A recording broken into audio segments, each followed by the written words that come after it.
இஸ்ரவேலுக்கு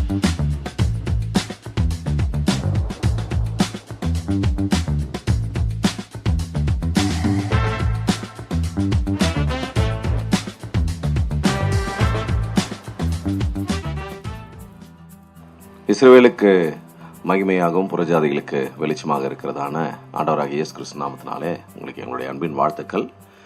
இந்த 2026 ஆண்டு கேலண்டர் பாட்காஸ்ட்டுக்கு வரவேற்பதில் பெருமகிழ்ச்சி அடைகிறோம். நம்ம இன்னைக்கு செகண்ட் ஷீட் மார்ச் ஏப்ரல் மாதத்தினுடைய வசனத்தை குறித்து இன்னைக்கு நாம் கவனிக்க போகிறோம். ஸோ இந்த மார்ச் ஏப்ரல் மாதத்தினுடைய வசனம் அதே சங்கீதம் 19ஆம் அதிகாரம். கர்த்தருடைய சாட்சி சத்தியமும் பேதையை ஞானியமாக்குறதா இருக்கிறது. The testimony of the Lord is sure, making wise the simple. இது குறித்து நம்ம என்னோட கூட பேசுவதற்கு என்னோட கூட இணைந்திருப்பது பாஸ்டர் ஜேஸ்தாஸ் அவர்கள் கோயம்புத்தூர், அப்புறம் பாஸ்டர் பிரகாசம் அவர்கள் கோயம்புத்தூர்லேருந்து என்னோட கூட இணைந்திருக்கிறார்கள். அண்ணா praise lord pastor. Praise lord pastor. Praise lord pastor. Praise lord. So நம்ம இது போன மாதத்துல ஜனவரி பிப்ரவரி உடைய ஒரு ரீகேப்ப, அதாவது போன மாதத்துல பார்த்தவைகளை அப்படியே ஒரு ஞாபகம் ஊட்டுறது மாதிரி செய்யலாம். போன மாதத்துல எப்படி பண்ணோம்னா, கர்த்தருடைய வேதம் குறைவற்றதும் ஆத்மாவை உயிர்ப்பிக்கிறதுமா இருக்கிறதுன்னு பார்த்தோம். அந்த வேதம்ன்றதுக்கு மறுபெயர்கள் என்னெல்லாம் இருக்குன்றதையும் போன மாதத்துல பார்த்தோம். 6 மறுபெயர்கள், 6 வேதத்துக்கான தன்மைகள், 6 டைட்டில், 6 நன்மைகள், பெனிஃபிட்ஸ். அதை போன மாதத்துல பார்த்தோம். அதுல குறிப்பா குறைவற்றதுன்னா என்னன்னு பார்த்தோம். வேதத்துல குறைவே இல்லை அப்படின்னா நிறைவுள்ளது, குறைவே இல்லை அப்படின்னா நிறைவுள்ளது, போதுமானது. அதனால ஆத்மா உயிர்ப்பிக்கப்படும் என்பதையும் போன மாதத்துல பார்த்தோம். அது உண்மையாவே பெரிய ஆசீர்வாதம். அதோடு கூட கர்த்தருடைய வேதத்தினுடைய தன்மைகள், அதனுடைய அவுட்லைன் மட்டும் பார்த்தோம். ஒருவேளை அப்படி யாராவது போன மாசோட பாட்காஸ்ட் கேட்கலாம், லாஸ்ட் மந்தோட அந்த ஷீட் எடுத்துட்டு அந்த ஸ்கேன் நீங்க போய் பண்ணீங்கன்னா அந்த லாஸ்ட் மந்தோட பாட்காஸ்ட் கேட்கலாம். கேட்காதவங்க தயவுசெய்து கேட்க முடியாது, உங்களை தாழ்மையுடன் கேட்டுக்கொள்கிறோம். எஸ் சார், ப்ளீஸ் ப்ரொசீடியா. அதனால இந்த மாசத்துல நம்ம கர்த்தருடைய சாட்சி சத்தியமும் பேதையை ஞானியாக்குறதுமா இருக்கிறதுன்னு அதோடைய ஒரு பின்னணியை விளக்குனா நல்லா இருக்கும். அதுக்கு அதாவது கர்த்தருடைய சாட்சினா என்ன, பேதையை எப்படி அது ஞானி ஆக்கும் என்றத ஒரு பின்னணி கத்துக்கிட்டா ரொம்ப யூஸ்ஃபுல்லா இருக்கும். ஆக்சுவலா இந்த சங்கீதம் 19 சங்கீதம் 20 இது ஆக்சுவலா ரெண்டுமே ஒரு தொடர்புடையதான சங்கீதங்கள். அதாவது இப்போ பேர்ல வரும். ஃபார் எக்ஸாம்பிள் இப்போ சங்கீதம் 1 சங்கீதம் 2 இது ரெண்டுமே பாத்தீங்கன்னா இணையா அடுத்தடுத்ததாக வருகிறதான ஒன்றாக இருக்கும் என்பதை நாம் அறிந்திருக்கிறோம். ஸோ இந்த சங்கீதமும் 20வது சங்கீதம் ரெண்டுமே தொடர்புடையதான சங்கீதங்கள். ஏன்னா இதுல தேவனோட வெளிப்பாடை பத்தி தாவீது பரிசுத்தாவினால உந்தப்பட்டு எழுதுறாரு. எழுதிட்டு சொல்றாரு, தேவன் தன்னை 2 வகைகளில் தன்னை வெளிப்படுத்தி இருக்கிறார் என்று சொல்லியிருக்கார். ஒன்று பொதுவான வெளிப்பாடு, அவருடைய சிருஷ்டிப்பின் மூலமாக தேவன் தான் யார் என்பதை, அவருடைய சிருஷ்டிகர் என்பதை தேவன் வெளிப்படுத்தி இருக்கிறார். அது பொதுவான அவருடைய எல்லா சிருஷ்டிப்புகளும் நீ அதை பார்க்கும் போது அதோட மகத்துவத்தை, அதோட கிராண்டியரை, அதோட பிரம்மாண்டத்தை பார்க்கும்போது நம்மளுக்கு ஆச்சரியமா இருக்கு, ஆண்டவர் எவ்வளோ பெரியவர் என்பது. அப்போ ஆனால் குறிப்பா ஆண்டவர் தன்னை குறித்து எங்கே வெளிப்படுத்தியிருக்காருன்னா, அவருடைய வார்த்தையில கர்த்தர் வெளிப்படுத்தி வைத்திருக்கிறார். அவருடைய வார்த்தையில தேவன் அதை வெளிப்படுத்தி வைத்திருக்கிறார். அப்போ தேவனை பற்றி அறிஞ்சுக்கணும்னா எங்கே தான் வரணும்னா தேவனுடைய வார்த்தைக்கு தான் வரணுன்றதான் இதோடைய இது சத்தியம் தான். அப்போது கர்த்தரை குறித்ததான சாட்சி தேவன் வேதாகமத்தில் ஆண்டவர் வைத்திருக்கிறார். இப்போ சங்கீதம் 119 நீங்கள் எடுத்துக்கிட்டோம்னா, இவங்க பிரகாசம் பாஸ்டர் எனக்கு ஹெல்ப் பண்ண நல்லாயிருக்கும். சங்கீதம் 119 நீங்கள் எடுத்துக்கிட்டிங்கன்னா 41ஆம் வசனம், 41ஆம் வசனம். கர்த்தாவே, உம்முடைய வாக்கின்படி உமது தயவும் உமது ரட்சிப்பும் எனக்கு வருவதாக. அவர் சொல்றாரு இங்க, உம்முடைய வார்த்தையின்படியாக உம்முடைய தயவும் உம்முடைய ரட்சிப்பும் வருவதாக. அப்போ தேவனுடைய கர்த்தருடைய சாட்சி சத்தியம். அப்ப அந்த சத்தியத்துல ஆண்டவர் என்ன வச்சிருக்காருன்னு கேட்டா அவருடைய அவருடைய அவருடைய ஆலோசனைகளை வைத்திருக்கிறாரு. தயவுன்றது ஆலோசனை வச்சிருக்கிறாரு. அதே சமயத்துல அவருடைய ரட்சிப்பை அவரு ஆக்சுவலா வச்சிருக்கிறாரு. அதே இப்ப 41ஆம் வசனத்துல நீங்க அப்படியே மூவ் பண்ணி 50வது இதுக்கு வசனத்துக்கு வந்தீங்கன்னா, அந்த கர்த்தருடைய சாட்சியா இருக்கிறதான இந்த சத்தியம், இந்த வேதம் வேற என்ன பண்ணுதுன்னா 119ல 50வது வசனத்துல சொல்றாரு, அதுவே என் சிறுமையில் எனக்கு ஆறுதல், என்னுடைய சிறுமையில் என்னுடைய ஆறுதல், உம்முடைய வாக்கு என்னை உயிர்ப்பித்தது. அதாவது உம்முடைய வாக்கு அல்லது உம்முடைய சாட்சி தான் என்னை உயிர்ப்பி. இப்ப நம்ம சங்கீதத்துல போன மாசத்துல பார்த்தது தேவனோட வார்த்தை ஆத்மாவை உயிர்ப்பிக்கிறதா இருக்குன்னு, இங்கேயும் அதான் ரிப்பீட் பண்றாரு. ஆனா அதோட கூட சேர்த்து என்ன சொல்றாருன்னா, என்னுடைய it is my comfort in my affliction, என்னுடைய நான் ஒடுக்கப்படுறதான நேரத்துல எனக்கு ஞானமாக, எனக்கு வழிகாட்டியாக எனக்கு இருக்கிறது தேவனுடைய வார்த்தை தான் அப்படின்னு சொல்லிட்டு அவரு இது சொல்றாரு. அதே மாதிரி வந்து அதே 119ஆம் சங்கீதத்துல 146வது வசனத்தை நீங்க இது பண்ணீங்கன்னா, உம்மை நோக்கி கூப்பிட்டேன் என்னை ரட்சியும். அவர் சொல்றாரு, உம்மை நோக்கி கூப்பிட்டேன் என்னை ரட்சியும், அப்பொழுது நான் உம்முடைய சாட்சிகளை காத்துக்கொள்வேன். இப்ப நான் சொல்றது புரியுதா உங்களுக்கு? அப்போ கர்த்தருடைய சாட்சி சத்தியம் சொன்னா அவர் சொல்றாரு, ஆண்டவரே அந்த சாட்சினாலதான், அந்த வசனத்தினாலதான் நீங்க என்ன பண்ணிருக்கீங்க, ரட்சித்திருக்கிறீங்க. அதனால நான் உங்களுடைய வார்த்தைகளை என்னால என்ன பண்ண முடியும், கை கொண்டு நடக்க முடியும் அப்படின்னு சொல்றேன். அப்புறம் 174ல சொல்லும்போது சொல்றாரு, கர்த்தாவே உம்முடைய சாட்சி அல்லது உம்முடைய நியாயங்கள் என்னுடைய மகிழ்ச்சின்றார். உம்முடைய நியாயங்கள் என்னுடைய மகிழ்ச்சின்றார். உம்முடைய ரட்சிப்பின் மேல் ஆவலா இருக்கிறேன், உம்முடைய வேதம் என் மனமகிழ்ச்சி. ஆமா, அப்போ வேதம் வந்து டிலைட்ன்றார், மனமகிழ்ச்சி என்று சொல்றார். சோ இது வந்து just cross reference of words for Psalms 19. அப்போ அதாவது இப்ப நம்ம என்ன பாக்குறோம்னா, சங்கீதம் 19ல 2வது என்ன சொல்றாருன்னா, கர்த்தரோட வார்த்தை, கர்த்தரோட சாட்சி, அந்த சாட்சி சத்தியமானதுன்றார். அப்போ பைபிள் எதை பத்தி சாட்சி சொன்னாலுமே அது எல்லாமே சத்தியம்தான். அப்போ ஃபார் எக்ஸாம்பிள் இப்படி சொன்னா, பைபிள்ல சொல்லப்பட்டிருக்க சத்தியங்களுடைய எல்லாத்தோடைய நிறைவேறுதலா இருக்கிறதா மாம்சத்துல வந்ததான இயேசு. அவர் சொன்னார், நான் தான் சத்தியம்னு சொன்னாரு, நான் தான் சாட்சி. அவர் தான் சத்தியம், அவர் தான் வெளிச்சம், அவர் தான் வழி. அப்போ இந்த எல்லா சத்தியங்களுடைய உருவம், அதாவது ஒரு மாம்ச உருவமாக பரிசுத்தத்துல ஆண்டவராகிய இயேசு கிறிஸ்து வந்தார். அதனாலதான் நம்ம அவரை சத்தியம்னு கூப்பிடுறோம். அப்போ இந்த கர்த்தரோட வார்த்தையுமே சத்தியம்தான்றத நம்மளால பார்க்க முடிகிறது. இதுல இந்த சாட்சின்றது ஆக்சுவலா என்னன்றது இன்னும் ஒரு நல்ல வரையறுப்பா டெஃபினிட்டிவா புரிஞ்சாலாம். எதை வந்து இந்த சாட்சி என்று சொல்கிறார் என்று பார்த்தா, ஆண்டவருடைய அந்த உடன்படிக்கை, கவனன்ட், அந்த உடன்படிக்கையை தான் சாட்சின்ற.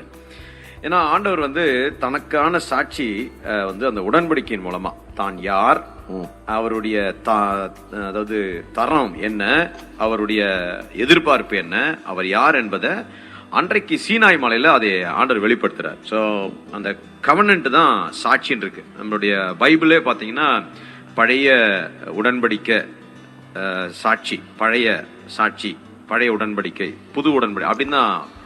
அப்போ அந்த சாட்சி வந்து ரொம்ப முக்கியம். சங்கீதம் 19ல ரொம்ப குறிப்பா இங்க வாசிக்கிறோம், கர்த்தருடைய சாட்சி என்பது உடன்படிக்கைன்னு வாசிக்கிறோம். ஓகே, சரி. அதுல அந்த சங்கீதத்துல 119வது சங்கீதத்துல 97வது வசனத்தை படிச்சோம்னா, வேதத்தில் தியானமா இருக்கிறேன்றாரு. 99வது வசனத்துல சாட்சிகளை தியானிக்கிறேன்றாரு.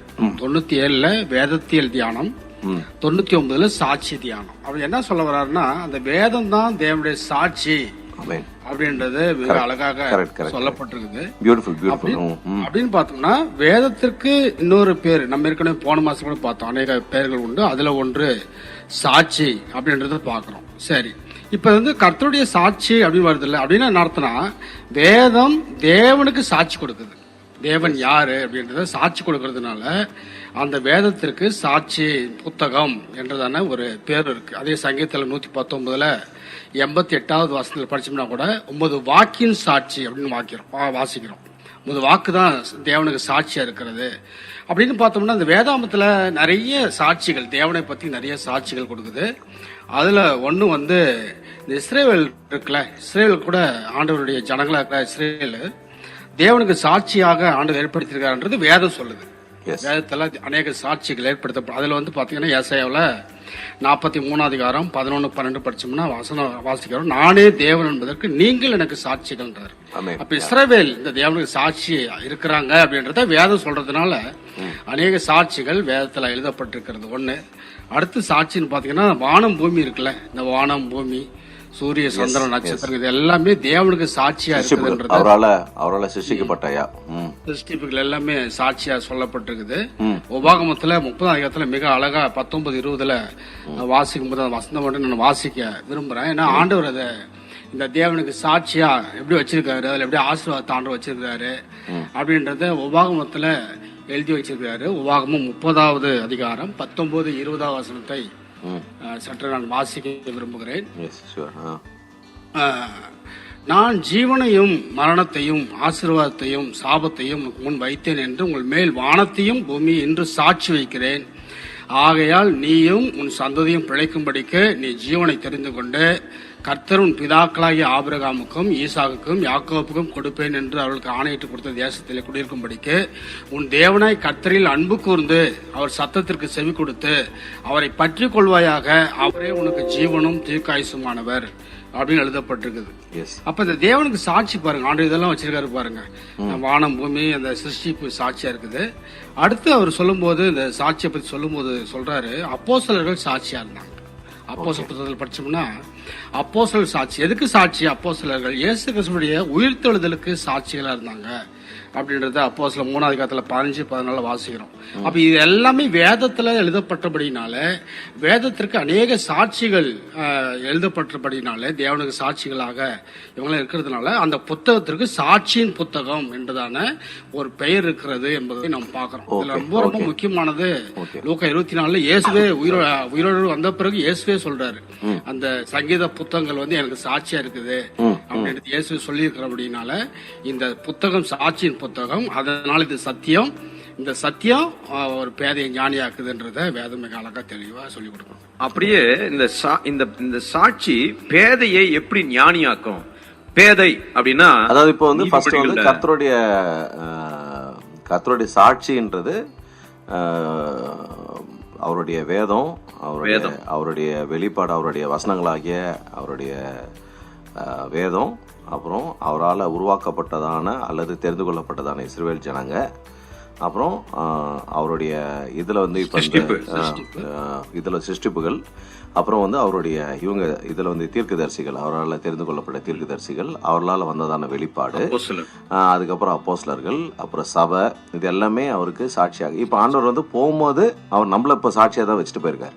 அவர் மரிச்சாருன்றதுக்கும் அவர் உயிர்த்தெழுந்தான்றதுக்கும் அவர் மகிமையில் எடுத்துக்கொள்ளப்பட்டாருன்றதுக்கும் அன்னைக்கு சாட்சிகளை வைத்தார்கள். அந்த சாட்சிகளுடைய சாட்சியை கேட்டுதான் இன்றைக்கு ரட்சிக்கப்பட்டு அவரை விசுவாசத்தை நிற்கிறோம்.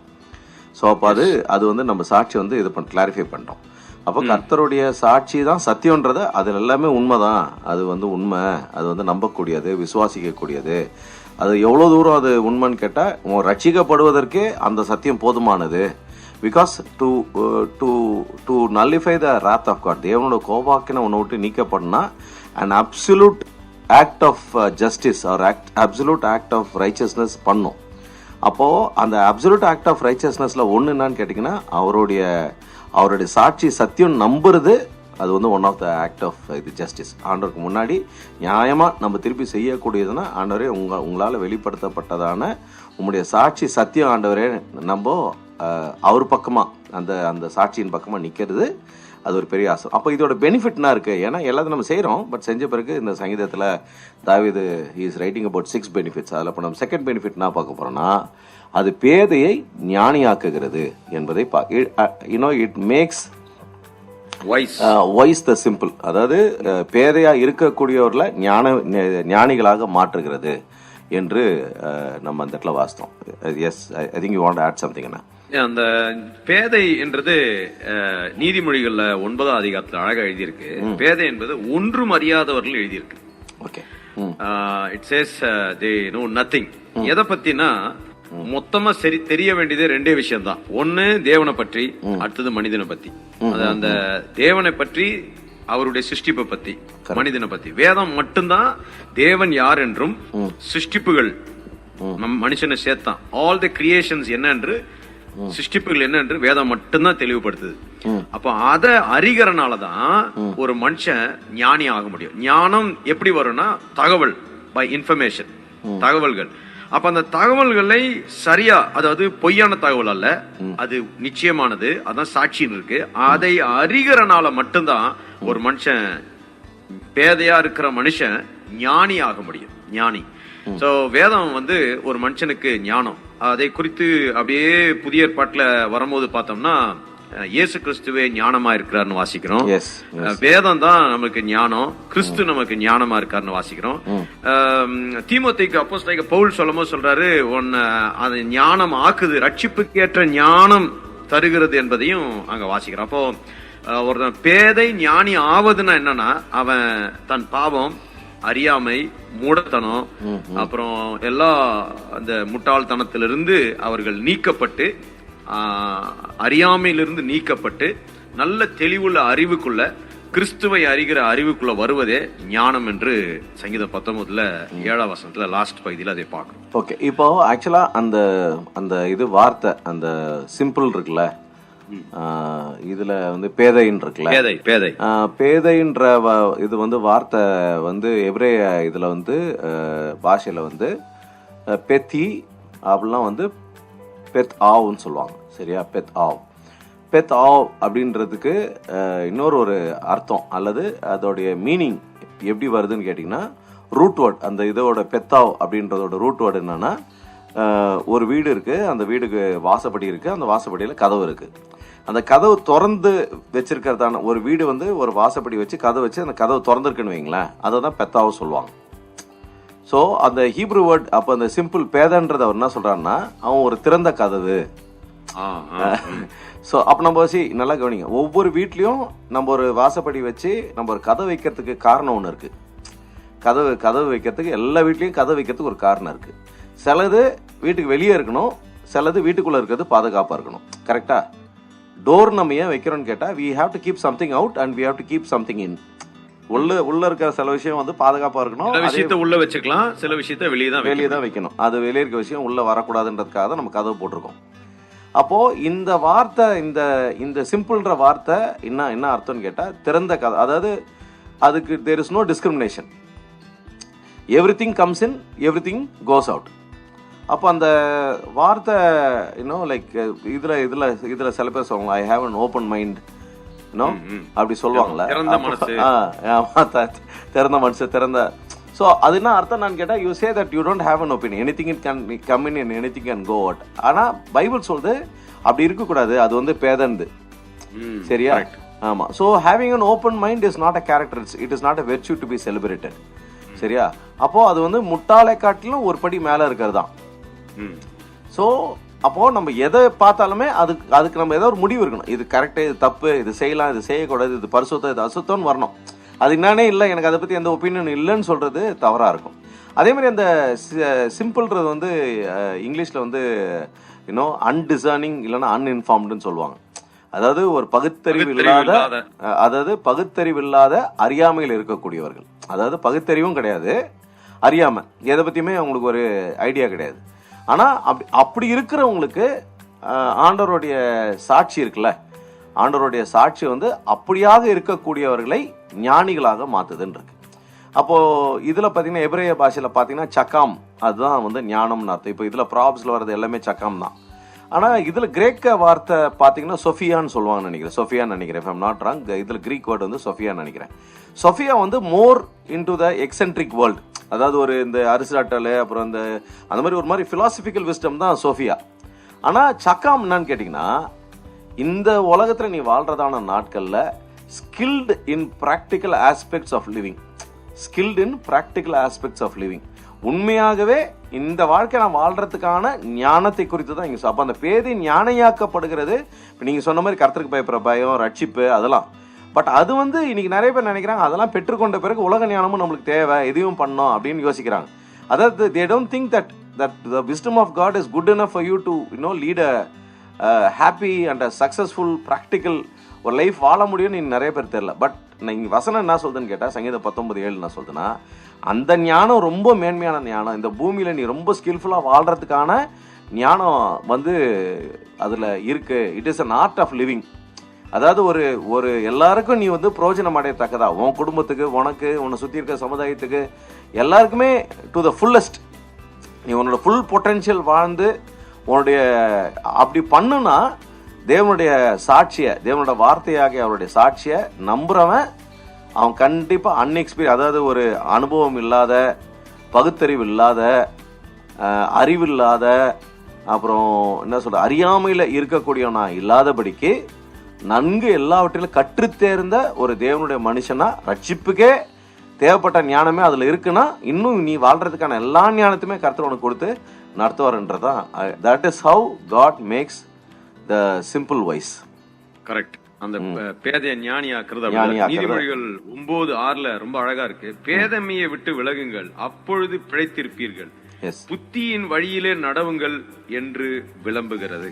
ரொம்ப ரொம்ப அழகா அது சொல்லப்பட்டிருக்கு அந்த வேதவாக்கு. இப்போ பேதமையை விட்டு விலகிறது தான் பிழைப்புக்கான வழிய, பிழைப்புக்கான ஒரு டே டு டே உண்மையா முழு நிறைவோடு கூட வாழணும்னா நம்ம பேதமையை விட்டு நிச்சயமா விலகணும். அதற்கு உதவி கர்த்தருடைய சாட்சி மட்டும். ஆமே. அப்போ அதே மாதிரி வந்து பேதை வந்து ஞானி ஆவது என்னன்னு கேட்டீங்கன்னா they will be able to make right choices. Yes, that's right. And amen.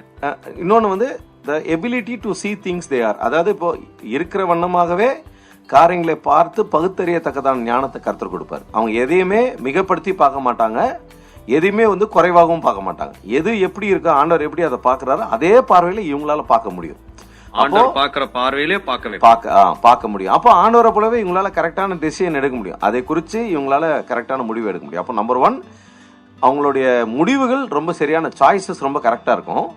Number 2, they will have the ability to see it from God's eyes. தேவனுடைய பார்வையிலிருந்து பார்க்கத்தக்கதாக இருக்கும். 3வதாக அந்த ஆப்பர்ச்சுனிட்டிஸ், அந்த சந்தர்ப்பங்கள் வரும்பொழுது அதை சரியாக பயன்படுத்திக் கொள்கிறவர்கள். அது ஏன்னா மூடனை பத்தி சொல்லுது, அவனுக்கு சந்தர்ப்பம் வந்தோம், அவனுக்கு ஆண்டவர் வாய்ப்பு கொடுத்து அவனால என்ன பண்ண மாட்டான், பயன்படுத்த மாட்டான். ஏன்னா மூடர்கள் வழக்கமாக சோம்பேறிகளா இருப்பாங்க, ஆப்பர்ச்சுனிட்டி மிஸ் பண்ணுவாங்க. ஆனா ஞானியா இருக்கிறவங்க என்ன பண்ணுவாங்கன்னா காத்திருந்து அந்த நேரம் வரும்போது கரெக்டாக அந்த நேரத்தில், இப்போ நீங்க யோசேப்பு எடுத்துங்க, தாவீது எடுத்துங்க, அவங்கெல்லாம் கரெக்டாக அவங்களுக்கு கொடுக்கப்பட்ட சேலஞ்சிங் சிச்சுவேஷன் வந்தபோது they rose to the occasion and they proved that they are wise people. Amen. Okay. So அது வந்து that God will do that. Okay. இப்போ இதுல வந்து தப்பா புரிஞ்சுக்கிற ஒரு சில இருக்கு. அதையும் ஆன்சர் பண்ணா நல்லா இருக்கும். என்னன்னா வேதம் வந்து இது வெறும் ஸ்பிரிச்சுவலுக்கு மட்டும்தான், டே டு டே அன்றாட வாழ்க்கைக்கு இது ஒன்றும் யூஸ் இல்லைன்றது சில பேருடைய அது கொஞ்சம் இன்னும் இதை ஏற்கனவே சொல்லிட்டோம்.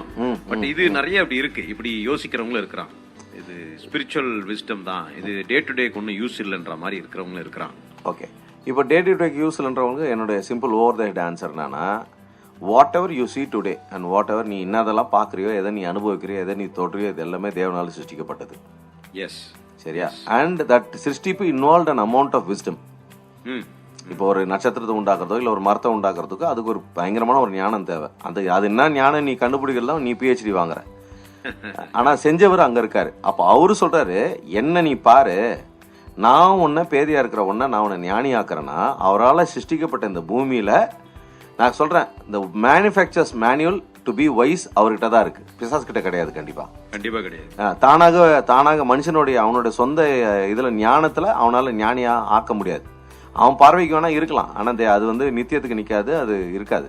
ஸோ என்னோட ப்ராக்டிக்கல் ஆன்சர் என்னன்னா, the God who created everything in this manifold wisdom, அவருடைய வார்த்தை, அவருடைய சாட்சியை கற்றுக்கொள்கிறவர்கள் இந்த பூமியிலையும் பிராக்டிக்கலா, இந்த பூமியிலையும் அவங்களுடைய லைஃபை ஸ்கில்ஃபுல்லா, அவங்களுடைய கரெக்டான சாய்ஸஸ் எடுத்து அவங்க செஞ்சுட்டு போறதுல தவறு இழைக்க மாட்டார்கள். கர்த்தர் அவ்வளவு உயர்த்தி கொண்டு போவார்ன்றது வேதம் கற்றுத்தருகிறதான உண்மை. அப்ப இதுல அப்ப பிராக்டிகல் வரும்போது உண்மை தேவை, நீதி தேவை, நியாயம் வேணும். இது எல்லாமே ஞானத்துல தான் இருக்குது. ஞானம் வந்து கர்த்தருடைய வார்த்தையா இருக்குது அப்படின்னு நீதிமொழிகள் 8ஆம் அதிகாரம் 6ஆம் வசனம், 10ஆம் அதிகாரம் 1ஆம் வசனம், இதுல எல்லாத்துலயுமே இருக்கு. அப்போ ஒரு மனுஷன செயல்பாட்டுக்குள்ள கொண்டு வரது வந்து கர்த்தருடைய ஞானமாகிய வசனம். ஓகே. சோ அப்ப நம்ம பைபிள், அப்ப நம்ம இது கன்க்ளூட். அப்போ நான் பைபிளை சும்மா ஒரு எழுதப்பட்ட ஒரு வார்த்தைகளாக பார்க்க முடியாது. இவர் பவுல் ரொம்ப அழகாக தெஸ்லோனியருக்கு எழுதும்போது எழுதுறாரு. 1 தெஸ்லோனியரில் தெஸ்லோனியருக்கு எழுதின சபைக்கு பவுல் 2 நிருபங்கள் எழுதியிருக்கிறாரு. மிக நேர்த்தியான 2 இதில் வந்து நிருபங்கள். அதில் ஒன்று பார்த்தீங்கன்னா, ஒரு இது பார்த்தீங்கன்னா நிருபம் பார்த்தீங்கன்னா இதில் வந்து 1 தெஸ்லோனியரில் 1 தெசலோனியர்ல 2ஆம் அதிகாரம், 1 தெசலோனியர் 2ஆம் அதிகாரம் 13ஆம் வசனம். யாராவது ஒருத்தர் வாசிங்களா? 1 தெசலோனியர் 2ஆம் அதிகாரம் 13ஆம் வசனம். ஆகையால் நீங்கள் தேவ வசனத்தை எங்களாலே கேள்விப்பட்டு ஏற்றுக்கொண்ட போது, அவர் சொல்றாரு, நீங்க தேவனுடைய வசனத்தை எங்களிடத்தில் கேள்விப்பட்டு ஏற்றுக்கொண்ட போது அதை மனுஷர் வசனமாக ஏற்றுக்கொள்ளாமல் தேவ வசனமாகவே ஏற்றுக்கொண்டதினாலே நாங்கள் இடைவிடாமல் தேவனுக்கு ஸ்தோத்திரம் செலுத்துகிறோம். இப்ப என்ன சொல்றாரு பாத்தீங்களா? நான் இப்ப சொன்ன வார்த்தை தேவ வசனம் தான். அவர் சொல்றாரு, இது வந்து மனுஷருடைய வசனம் இல்ல, இது தேவனுடைய வசனம். ஏன்னா அது மெய்யாகவே, அது சாட்சி வந்து சத்தியம். அப்போ தெசலோனியர்ல கூட பவுல் எழுதும்போது அதை தான் உங்களுக்கு இன்ஸ்ட்ரக்ஷனா சொல்றாரு. பா, இது வந்து தேவன் பேசின தேவனோட வார்த்தையாவே நீங்க அதை பாருங்கப்பா. இது வந்து மனுஷர்களால் எழுதப்பட்ட இது இல்லை, வார்த்தை இல்லை, இது தேவனால் எழுதப்பட்ட வார்த்தை அப்படின்றத புரிஞ்சுக்குவோம். ஞானத்தில் கர்த்தர் நம்மை நடத்துவாராக. ஆமென். இந்த கண்டிப்பா அந்த செய்தியை கேளுங்க. ஆண்டவர் உங்களுக்கு ஆசீர்வாதமா நிறைய விஷயங்களை கற்றுக் கொடுப்பார். Thank you. Thank you. Shalom. Praise the Lord.